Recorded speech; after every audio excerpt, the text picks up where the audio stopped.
In this lesson from 7-6 Ground School Chick, we'll be discussing the pitot instruments and how those work. These are three of the primary flight instruments that use air pressure to give us information. These are the Airspeed Indicator, the Altimeter, and the Vertical Speed Indicator. These instruments measure air pressure from the pitot tube and the static port, and they turn it into information that we, as pilots, need to refer to in flight. There are three types of air pressure relevant to our pitot instruments: static air pressure, dynamic air pressure, and total air pressure. Static pressure, also called ambient air pressure, is caused by the atmosphere and is always present, whether the airplane is stationary or in motion. These air molecules exert a force on everything in our atmosphere. Understanding static pressure is important because it influences how our instruments work and affects aircraft performance. The closer you descend towards the surface of the Earth, the air molecules become more tightly packed. This means that the lower your altitude, the higher the static air pressure you'll experience. You can think of a column of air as a column of cheerleaders in a pyramid. The people at the bottom of the pyramid hold the most weight, so the closer you are to the bottom of the pyramid, the more weight will be exerted on you. If you are in the center, you still hold up some weight from the layer above. The weight exerted on you is less than the layer below and more than the layer above. The farther up you go in the pyramid, the less weight is being exerted on you. To measure static air pressure, our airplanes are equipped with static ports. These ports are strategically placed on the sides of the aircraft, away from the influence of the relative wind. By using these static ports, our instruments can accurately sense the static air pressure, which is vital for proper flight operations. Static air pressure is measured in inches of mercury. Standard air pressure at sea level is 29.92 inches of mercury. Every 1,000 feet above sea level, the pressure decreases by 1 inch of mercury. Whenever an airplane is in motion through the air, these air molecules exert pressure on the aircraft that is equal in magnitude and opposite in direction to the airplane's motion. This force is called dynamic air pressure. To understand how the pitot system functions, you must recognize this pressure is directly related to the speed at which the aircraft is moving through the air. Next, we have the total air pressure. This is a combination of dynamic and static air pressure. The altimeter uses a static port to sense the static pressure outside the aircraft. Because the static pressure changes 1 inch of mercury every 1,000 feet, the altimeter is able to give us an altitude reading because it senses that pressure. As we mentioned before, static ports are placed on the side of aircraft to keep the instruments from being affected by dynamic air pressure. This keeps readings as accurate as possible. The other instrument that uses the static port is the Vertical Speed Indicator, or VSI. This instrument has a tiny hole that permits air to either escape or enter, and this flow of air is vented through the static port, allowing for accurate vertical speed indication. This instrument senses the differences in air pressure as we climb or descend, and gives us a reading in feet per minute. The airspeed indicator works a bit differently. It measures the ram air pressure that comes from relative wind through the pitot tube, and it receives air from the static port. This doesn't give us an accurate measurement because static air also enters the pitot tube. This is what is called total air pressure. The airspeed indicator takes static air from the static port and is able to offset any static air that might come in through the pitot tube.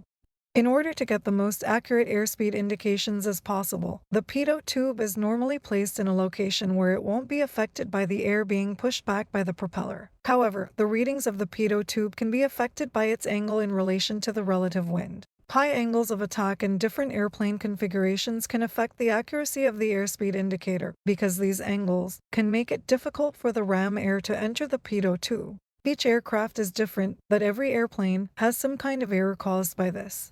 The manufacturers calculate for this and include a chart in the POH. This is what is called calibrated airspeed. Another situation you could encounter that would cause errors in the readings these instruments display is if the pitot tube or the static port were to become blocked. These could become blocked by insects, dirt, mud, rocks, or ice, to name a few. The pitot tube is equipped with a small drain hole on the back in order to prevent water from blocking the tube. If water enters the front of the pitot tube, it will simply slide right out of the drain hole. If, on the other hand, the water freezes inside or on the surface of the pitot tube, then it could block the tube. That is why the pitot tube is equipped with a heating system. Just turn the pitot heat on from inside the cockpit, and it should heat up enough to melt the ice. So what would happen if your pitot tube becomes blocked? If the pitot tube gets clogged, the only instrument affected is your airspeed indicator. This is because, as we mentioned previously, this is the only instrument that uses ram air pressure to give us a reading. There are a few situations that could cause different errors in the pitot system's instruments. The first would be if the hole in the front of the pitot tube for the ram air became blocked, but your drain hole did not. In this case, your airspeed would drop to 0 because the pitot tube is no longer taking in ram air, while the static port and the drain hole are unblocked, taking in static air, which allows them to offset each other. The next scenario would be if both the front of the pitot tube and the drain hole become clogged. If this were to happen, any air pressure in the pitot system would be trapped, and your airspeed indicator would appear frozen at the last indication it was displaying. If the static port was clogged as well, you wouldn't see any change. If the static port is clear though, then the airspeed indicator would show minor changes with altitude. It would be as if your airspeed indicator turned into an altimeter in this situation. The other scenario that would cause erroneous indications in the pitot system instruments would be if only the static port became clogged. If this were to happen, the pitot tube would still be taking in the dynamic and the static pressure from the front of the pitot tube, while the static port would be unable to offset that static air. In this case, your airspeed indicator would indicate a faster airspeed than you're actually flying. Because the altimeter and the vertical speed indicator both use the static port to get their information, if the static port were to become blocked, it would affect both of those instruments. If the static port were to become blocked, the altimeter would freeze at the last altitude it was indicating, while the vertical speed indicator would display 0, given that it can no longer sense a climb or a descent. It's good to know that newer training airplanes have what is called an alternate static source. Normally, this is an alternate static port that's located inside of the cockpit. You can select this alternate static port by flipping a switch labeled alternate static on most airplanes.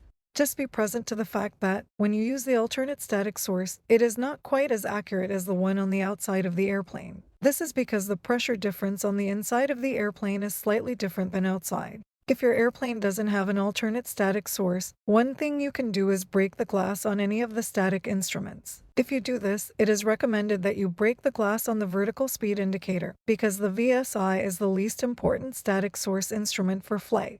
Breaking the glass on the VSI bypasses the static system blockage and once again allows ambient pressure to be used by the airspeed indicator to measure the difference between it and the higher pressure air flowing into the pitot tube, as well as fixing the altimeter. It is not as accurate as using the regular static port, but in an emergency, this could save your life. I hope today's lesson was helpful. If so, please like, subscribe, and hit the notification bell so you don't miss out on any future private pilot ground school lessons. And if you're interested in doing your private pilot ground school online directly with me and have me sign you off to take your FAA private pilot written exam, please reach out at chickswhoflyofficial@gmail.com.